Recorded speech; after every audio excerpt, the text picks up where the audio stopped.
Euzu billahi mineşşeytanirracim. Bismillahirrahmanirrahim ve sallallahu ala seyyidina Muhammed ve alihi tahirin. Selamun aleyküm, hər vaxtınız xeyirli olsun əziz tamaşaçılar. Vilayət TV kanalında Axirət Aləmi verilişində hər birinizi xoş gördük. Bizim bəhsimiz qəbirdə olan sorğu-sual haqqında idi. Biz keçən verilişimizdə qeyd elədik, hədislərə əsasən qəbir aləmindəki bir adı bərzəx aləmidir. İnsan öldükdən sonra iki dənə mələk, Nəkir və Nakir və yaxud Nəkir o Munkir adlı iki dənə mələk gələrlər insanlardan bir sıra şeyləri soruşarlar. Nə vaxt bu sorğu-sualı başlayar? Keçən dəfə verilişin sonunda işarə olundu ki, elə insanlar o meyyiti dəfn edib, o cənazəni dəfn edib qayıtdıqdan sonra iki mələk gəlib ondan sorğu-sual edər. Bu sorğu-sualın özü də çətindir. Əlbəttə, əgər insan iman sahibi olarsa, bu iki dənə mələkin siması, surəti heç də qorxulu olmaz. Əks təqdirdə, əgər insan kafir olarsa, zalim olarsa, münafiq olarsa, fasiq olarsa, təbii ki, bu iki dənə mələkin simasında onların pis əməlləri təsir qoyar, o iki dənə mələki qorxulu simada görərlər. Bəs buna əsasən sorğu-sualın olması bir həqiqətdir. Və hər bir insan soruşulacaq və insan gərək bu gün üçün hazır olsun. Elə bu baxımından əgər diqqət etsəniz, həm insan can verən halında onun üçün təlqin deyilir, həm də dəfn edən zaman hətta müstəhəbbidir ki, insanlar dəfn elədilər, getdilər, onun yaxınlarından biri ya onların vəkil elədiyi bir şəxs o təlqini desin. O təlqinin heç məzmununa siz diqqət etmişsiniz, adətən eşitmiş olarsınız. İsmə ifhəm, ismə ifhəm, ismə ifhəm, eşit anla, ey filankəs oğlu filankəs. Nəyi eşitsin, nəyi anlasın? O təlqinin davamında biz ona bu sözləri deyirik ki, biz getdikdən sonra iki dənə mələk gələcək. İzcaəkə min indillahi təbarəkə və təala. Allah yanından iki dənə mələk gələcək və səələkə, səndən soruşacaqlar. Nə barədə soruşacaq? Ən Rəbbikə, öz Rəbbin barəsində və ən nəbiyyikə, Peyğəmbərin barəsində və ən qiblətikə, qiblən barəsində və ən kitabikə, kitabın barəsində, o səmavi kitab barəsində və ən imamikə və imamından soruşulacaq. Bu etiqada aid olan sorğulardır ki, bu iki dənə mələk səndən soruşacaqlar. Eşid və anla, bunlar gələcək, səndən bu barədə soruşacaqlar. Bu barədə soruşduqda sən qul fi cəvabihima, onların cavabında denən, Allahu Cəllə Cəlalu Rəbbi, Allah Teala mənim Rəbbimdir. Muhammedun Nəbiyyə, Həzrəti Muhammed sallallahu aleyhi və səlləm mənim Peyğəmbərimdir. Vəl-Kəbətu qibləti, Kəbə mənim qibləmdir. Vəl-Qur'anu kitabi, Qur'an müqəddəs olan sonuncu səmavi kitab mənim kitabım bundan ibarətdir, bu Qur'an. Və Əli ibn Əbi Talib imamı, Əli ibn Əbi Talib mənim imamımdır. Hüseyin ibn Əliyin imamı, burada 11-12 imamın hamısının adlarını deyirsən ki, bunlar mənim imamımdır. Mənim etiqadım budur. Biz deyirik, ey meyyit, indi ki ölübsən, mələklər gələcək, bu sualları soruşacaq. Eşid və anla. Ay, meyyit eşidir? Bəli ki, eşidir. Düzdür, cənazə ruhsuzdur. Amma bu təlqin həqiqətdə onun ruhu üçündür ki, o bərzəx aləmindədir. O gözəl surətdə ərəb dilində həm eşidir, həm də anlayır. Bu baxımdan deyirlər müstəhəbbidir təlqin. Həm can verən halında, həm dəfn zamanı, həm də ki, dəfindən sonra. Hətta bir hədisdə gəlib ki, o iki dənə mələk, Nəkiru Munkir və yaxud da Nəkiru Nakir. Bu iki dənə mələk gələndə ki, sorğu-sual eləsin, əgər meyyitə həmin zamanda, o sorğu-sual zamanında təlqin verilərsə, o eşidib anlayarsa, hədisdə belə gəlib ki, fəqət luqqinə hüccətu. Artıq bunun hüccəti təlqin olundu, buna başa salındı. Biz gedib ondan da sorğu-sual etsək, bu cavab verəcəkdir. Oxuduğum bu hədis Kafi kitabının 3-cü cildinin 201-ci səhifəsində nəql olunmuşdur.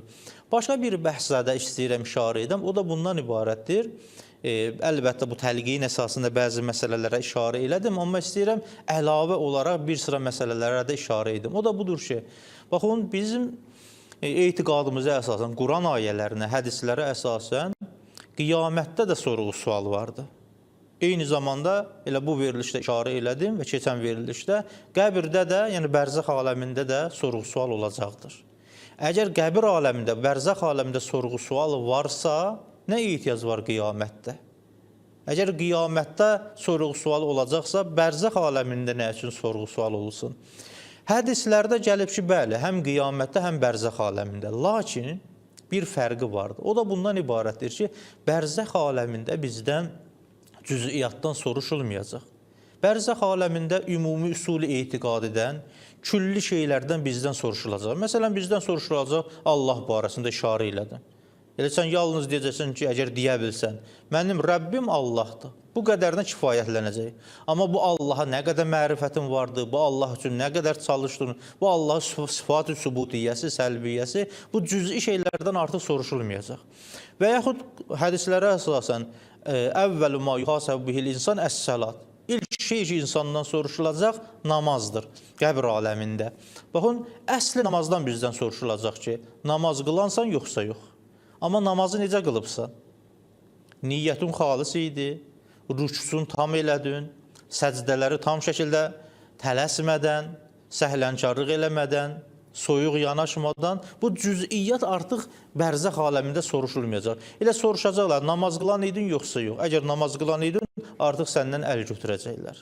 Amma qiyamət günündə, Quranda da çox ayələri vardır ki, zərrə qədər nə etmişsənsə, hamısının cüz'iyyatına qədər bizlərdən soruşulacaqdır. Bu baxımdan gərək biz bu aləmə hazır olaq. Bundan sonraki insandan, axirət aləmində insandan sorğu-sual olundu. Sorğu-sual olunduqdan sonra elə bu sorğu-sualın cavabında insan artıq öz yerini məlum edəcəkdir. Bərzəxin cənnətinə gedir, yoxsa bərzəxin cəhənnəminə gedir. Yəni, hətta bir hədisə də işarə eləmişdim ki, imam buyurmuşdu, qəbir ən qorxulu yerdir. Əgər insan qəbirdə bu sorğu-sualdan nicat tapdısa, fəma bə'dəhu əysər, ondan sonra biraz rahatdır, qiyamətə qədər. Amma əgər bir nəfərə sorğu-sualdan başı uca çıxmadı, namaz qılan deyil məsələn, Allahın varlığına heç inanmayıb, kafirdir və yaxud da münafiqdir. Zahirdə deyirdi müminəm, amma batində kafir idi. Bu həqiqətdə bundan sonrası lap çətindir. Elə bu gedəcək bərzəxin cəhənnəminə, elə qiyamətə qədər. Hədisdə vardır ki, vaxt ki, insan sorğu-sual olandı, əgər yaxşı insan olarsa, fəyəfsəhan ləhu fi qəbrihi məddə bəsərihi. Elə o qəbirdə, onun üçün qəbirdə gözün tutumu qədərində açılacaqdır qapı. O qapı babən iləl cənnətə, cənnətə doğru qapı açılacaqdır. Yəni, bunun o qəbri, bərzəx aləmində olan yeri o qədər geniş olacaqdır həmin qəbirdə, onun üçün bir qapı açılacaqdır, deyiləcək ki, cənnətə daxil ol. Amma bunun müqabilində, əgər insan yaxşı əməl sahibi olmazsa, onun elə bərzəx aləmi, qəbir aləmi onun üçün o qədər sıxıcı olacaq, o qədər təng olacaq ki, nəticədə yəftəhani ya yuftəhani ləhu babən ya yəftəhani ləhu babən ilən-nar. Bunun üçün bir qapı açılacaqdır cəhənnəmə doğru. Bu hədis Kafi kitabının 3-cü cildinin 232-ci səhifəsində nəql olunmuşdur. İmam Səccad əleyhissalamdan da bir hədis vardı. Buyurur ki, innəl qəbrə rovzətun min riyadil cənnə əv hufrətun min hufərin niran. Bu gün üçün özümüzü hazırlayaq. İmam buyurur ki, həmin qəbir, o bərzəx aləmi ya cənnət bağlarından bir bağdır, əv hufrətun min hufərin niran, ya o cəhənnəm atəşlərinin o dərələrindən olan bir dərədir. Çox qorxuludur. Elə insan ölmək vasitəsilə həyatını dəyişir, başqa bir aləmə daxil olur, axirət aləmi adında, amma həmin daxil olduğu yer ya onun üçün cənnət olacaq, ya da ki, cəhənnəm olacaqdır. Bu barədə çoxlu Quran ayələri də var, hədislər də vardır. Başqa bir məsələ də qəbirdə olan sorğu-sual barəsində budur ki, görəsən hamıdan sorğu-sual olunacaq. Yəni insanlar vardır ki, elə insanlar vardır ki, onlardan sorğu-sual olunmasın. Qəbirdə onlarda əslən heç sorğu-sual olunmasın. Birbaşa daxil olsunlar məsələn bərzəxin cənnətinə.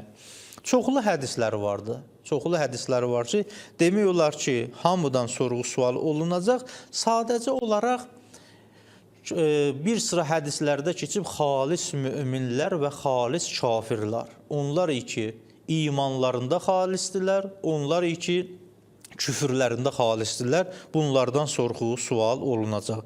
Məsələn, bir hədisdə belə gəlib: La yus'alu fil qəbr illa mən məhəzəl imanə məhza əv məhəzəl kufra məhsa. Qəbir aləmində sorğu-sual olunmaz, məgər o kəslərdən ki, imanları xalisdir, ya küfürləri xalisdir. Xalis kafirlərdən, xalis və möminlərdən. Bu sözün mənası bundan ibarətdir ki, o şəxslər ki, xalis deyirlər, bunlardan sorğu-sual olunmayacaq. Əlbəttə, istisnalar da vardır. Mən ən azından burada bir-iki istisnaya özüm də işarə eləmişəm. Əslən, bəzi insanlar vardır ki, onları sorğu-sual etməkli, necə deyərlər, mənası yoxdur. Məsələn, peyğəmbərlər, məsələn, Allah övliyaları, məsum imamlar, xanım Fatimi Zəhra salamullahi aleyhə kimi bir şəxsiyyət ki, cənnət bunların arzusundadır. Hətta Salman-ı Farsi, Əbu Zəri Ğifari, Qəffari hədislərdə gəlir ki, Peyğəmbərimiz buyurub sallallahu aleyhi və səlləm, cənnət neçə şəxsə muştaqdır, onlardan biri Salmandır. Belə şəxslərə sorğu-suala ehtiyac yoxdur. Həmçinin hədislərdə gəlib ki, uşaqlardan da sorğu-sual olunmaz. O şəxslər ki, ağılları yoxdur, onlardan da sorğu-sual olunmaz. Bunlara terminoloji baxımdan deyirlər ki, bunlar qeyri-mükəlləfdir, yəni bunların təklifi yoxdur. Hətta o şəxslər ki, böyüdülər, ağılları da vardı, amma Quran termini ilə desək, onlar müstəzəfi fikridirlər, fikri baxımdan zəifdirlər. Elə bir şəraitdə yaşayıblar ki, haqqın nə olmağını bilməyiblər, dünyalarını da dəyişiblər. Belə insanlardan da sorğu-sualın mənası yoxdur. İmam Səccad əleyhissalamdan bir hədisdə gəlib ki, bu qəbir aləmində ilk insandan nə barədə soruşulacaq? Bu hədis həqiqətdə sorğu-sualın həm 100% həyata keçməyinə işarə edir və həm də ki, deyir ki, bu imtihan üçün hazırlaşın. Əgər mömin isə hazırlaşaq. Və bu hədisə işarə edirəm. Əla və innə əvvələ ma yəsəlanikə ən rəbbikə Əlləzi kuntə təəbud. İmam Səccad əleyhissalam buyurur ki, bilin və agah olun. İlk şey ki, o iki mələk sizdən soruşacaq, sizin Rəbbiniz barəsindədir. Öz Rəbbin barəsində səndən sorğu-sual ediləcək. Əlləzi kuntə təəbud. Hansı ki, sən dünyada ona ibadət edirdin, təəbuduhu. Bəs buna əsasən, bunu dedikdən sonra ki, 100% səndən sorğu-sual olacaq, buyurur ki, fəxuz hizrəkə. Ehtiyatlı ol, ehtiyatı götür. Vənzur li nəfsikə, biz öz nəfsüvə nəzər elə, bax, və əiddəl cavabə və onların sualı üçün cavabını hazırla qəbləl imtihan, imtihandan qabaq və qəbləl məsələ sual cavabdan qabaq vəl ixtibar, yəni səni imtihan etməmişdən qabaq. Yəni imam həqiqətdə bu sorğu-sualın 100% olmasına işarə etdikdən sonra buyurur ki, bu suallar üçün özünü hazırla. Necə? Hətta bəzi alimlər buyurur ki, insan öldükdən sonra baxmayaraq ki, müsəlman idi, Peyğəmbəri barəsində soruşulanda ki, Peyğəmbərin kimdir? Öz Peyğəmbərinin adını yaddan çıxardar.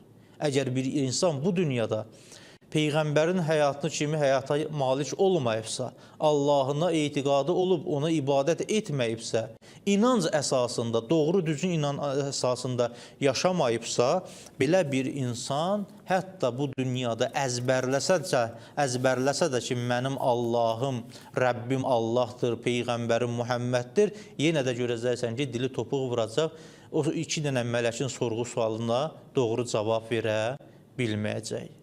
Allaha and verirəm öz böyülüyünə xatir, bizi bu dünyada imanla yaşayanlardan qərar versin və axirət aləmində, bərzəx aləmində o iki mələkin sorğusuna düzgün və doğru cavab verənlərdən bizi etsin. Hamınızı Allaha tapşırıram. Vəssalamu aleykum və rəhmətullahi və bərəkatuhu.